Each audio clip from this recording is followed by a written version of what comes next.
Hello teacher and guys, my name is Julia Andrea Pedrosa.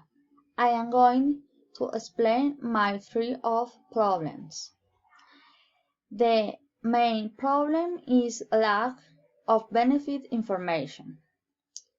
The causes are: first, lack publicity about the register. Second, ignorance of the law to avoid copy and plagiarism.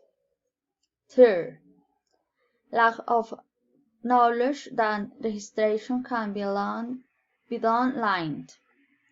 4. Belief that registration is time consuming and expensive.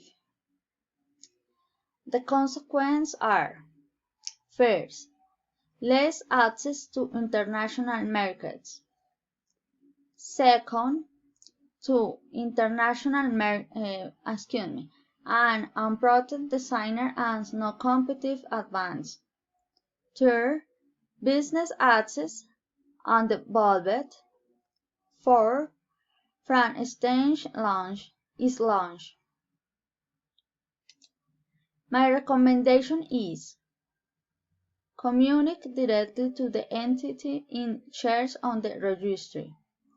Having the registry makes and companies' product more attractive. Industrial design protects innovation relates to shapes and belief on the product. Product design can become the main reason for purchase it. Design are usually associated with brand in order to reinforce the corporate image. And thank you very much for attention. I hope I was clear. Bye teacher and guys.